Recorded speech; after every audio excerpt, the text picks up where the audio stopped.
Jane, thank you so much for stepping here in our pop-up studio at Ecom21. It's great to meet you. Thanks for having me. Just before we start, for those that haven't had the pleasure of meeting you, tell us briefly who you are and what you do. My name is Jane. I work as a product marketer at UXCam, a product analytics company in Berlin.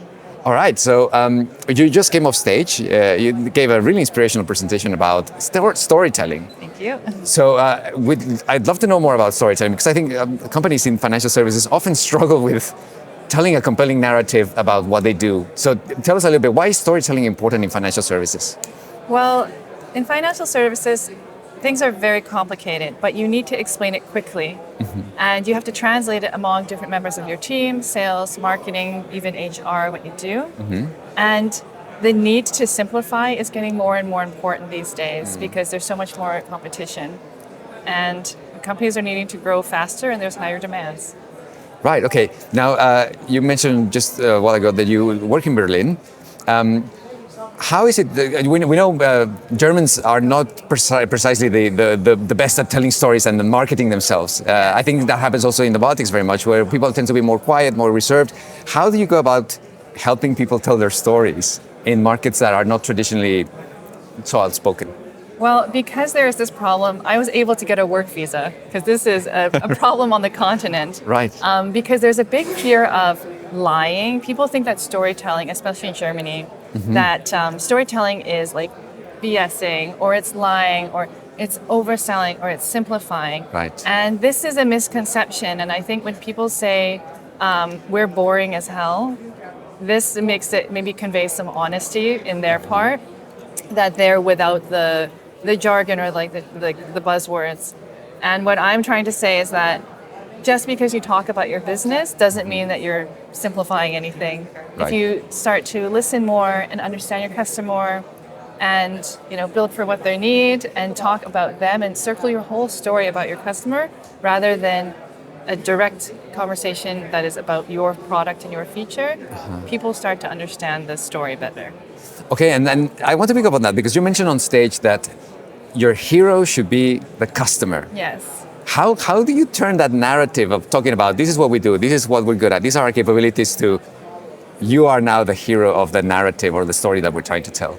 Well, the first rule that I have is good storytelling. Good story listening is good storytelling. Okay. So once you invest a lot of time up front, even getting on a customer support call if you get a chance, talking to customers, interviewing them, and really understanding that their story. And when you're selling, you don't say, we can do this for you. We could say, imagine, you don't have to worry about this. The solution will take care of you. You can do your other things that are important. Because customers don't spend all day obsessed with your tool.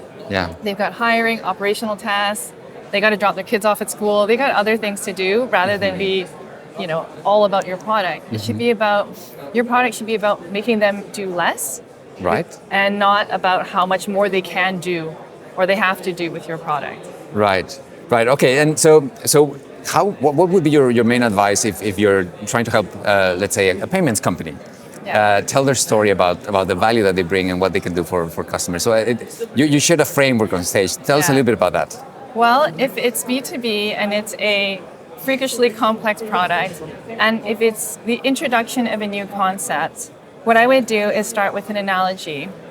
And when you have analogies, try to make something that is based in reality, that's very familiar. So instead of saying, imagine hyperspace, like make it more like imagine a folder for all of your things, or imagine, like a plug that can connect, And then make it so you can convey the value of what you do. So you don't say, oh, we have a proprietary algorithm, we have a very special technology. You just say, you can do it in 2 clicks, you can do it in half the time, you have everything centralized on a dashboard, focus on the benefit. And and then keep it simple, make visual language, make it so that people connect the new with the familiar. Okay. So make them comfortable with the area they're in, and then bridge to some new concept. All right. And I love something you said on stage, find someone's Mom. Yeah. Okay. Tell us about that. What do moms have to do with storytelling? Okay, so this is probably the only thing that's probably the most like Baltic relevant is that moms have no time for BS. Right. They are just like, you ever try to explain to your mom what you do and they're just like, oh, okay, just make it simple. Like, I'm late. Like, Yeah. and when you start to use jargon, they're just like, who are you trying to impress?